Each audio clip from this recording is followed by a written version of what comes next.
Next in our lineup, put your hands together for Terry Bryant. Well, good evening, Elevate Daytona. How are you doing? Pretty good start so far, right? I thought so. So, my name is Terry Bryant, and I'm going to share with you my journey to fatherhood. And mine, if you like roller coasters, get ready for your ups and your downs and your ins and your outs and your ups and downs and twists and everything else, because it's going to be interesting. So, a journey is going from one point to another. So, unlike most people's journeys, you set a plan and you're going to follow it. My journey was just a little bit different. So, what I want to talk to you is how I became a father at 50. So, that marvelous young man right there and that beautiful young lady, that's my son TJ and my wife Faith. And TJ came to my life at 50. Now, you might say, well, Terry, you were kind of crazy. But what happened was, previously I was married, and when you first start to get married, you start making plans. You know, you want to have kids and everything. And my first wife, her name was Mia, and we had these great plans. We wanted to have a bunch of kids. And one of the things that happened that derailed our plans is Mia had been misdiagnosed with Hodgkin's when she was 12. And a lot of repercussions caused us to have 10 miscarriages, and 3 of them were sets of twins, and it just devastated our lives.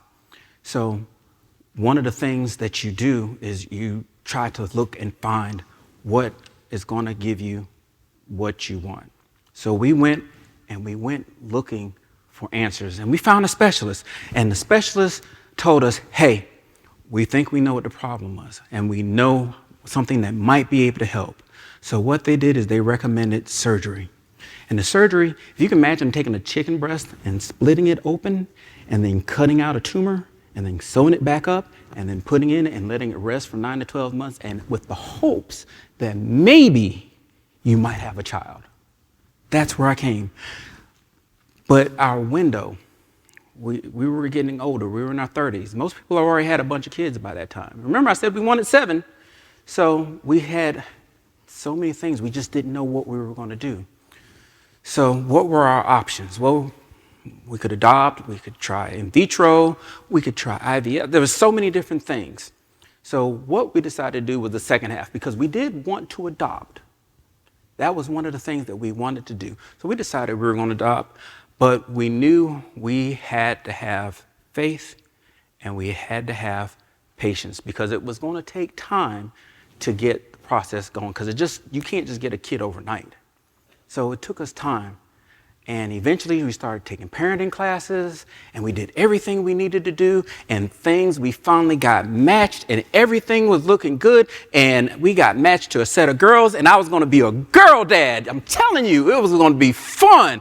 I was going to have some girls, but then like a Greek tragedy, my wife suddenly died.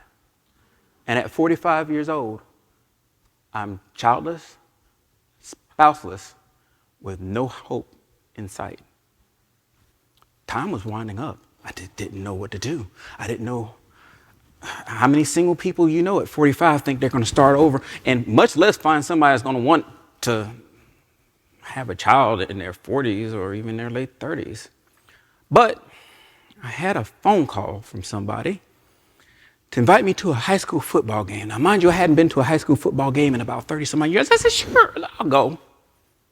And that relationship started to blossom. And it blossomed and it grew. And eventually, we decided that we were going to be husband and wife. And with this came not 1, not 2, but 3 kids. 2 boys. And I still got to be the girl dad. So when we first got married, Faith was done. She had 3. But it was one of those things. I was good. I was like, you want to do adoption? Sure. But then after a couple of months, she changed her mind.